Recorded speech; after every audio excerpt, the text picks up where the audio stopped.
Hello, my name is Emma Berry, independent candidate from the 3rd U.S. Congressional District of Texas.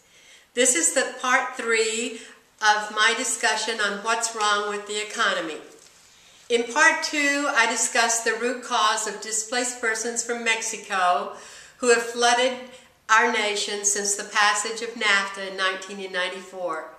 In part 3, I will discuss the dysfunctional solutions that have been offered by both Democratic as well as Republican elected officials in Congress.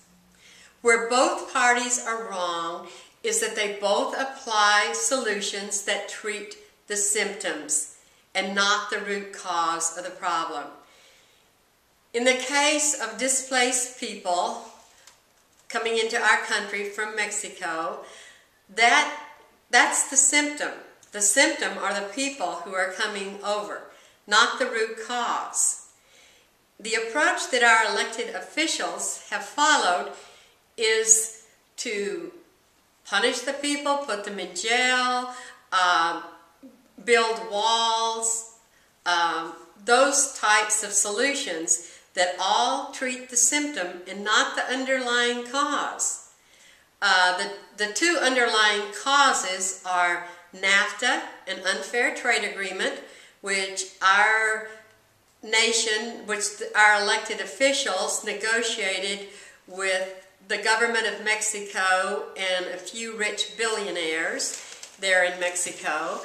And also, it was also furthered by our own government subsidies for corporate agribusinesses such as Archer Daniel Midland, Cargill, and others.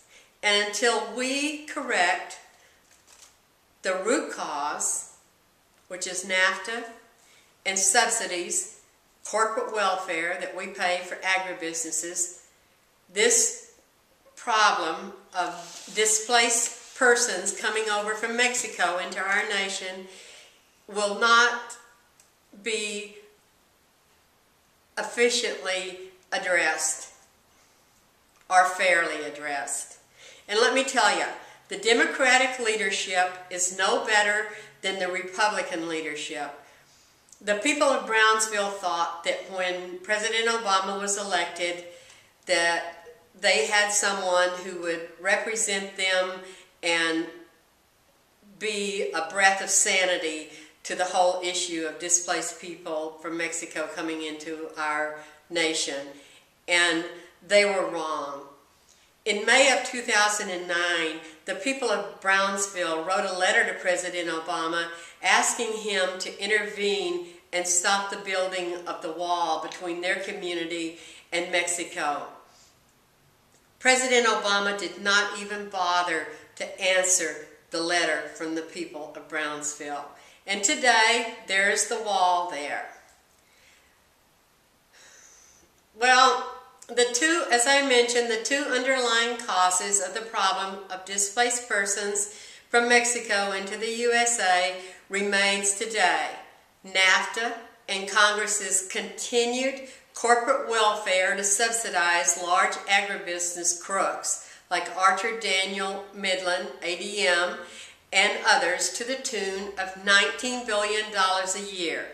And until these two issues are dealt with and corrected, we can expect to continue to have the problems that accompany a large influx of displaced persons into our economy. The pitiful irony is that those who favor building walls and enforcing police at the border will point to any decline in the influx of displaced persons from Mexico into our country as a sign that their solutions worked, when in fact any decline of displaced persons from Mexico into our nation is more likely to be a reflection of the further deterioration of our own economy than it is the success of any of these ridiculous solutions that treat symptoms and not underlying root causes. In part 4 of What's Wrong with the Economy, I'll discuss the specifics of what can be done to renegotiate NAFTA and what we can do with the subsidies that we now provide for corporations, Wall Street corporations such as ADM, Cargill, and others. Thank you. I look forward to talking with you again on this topic of what's wrong with our economy.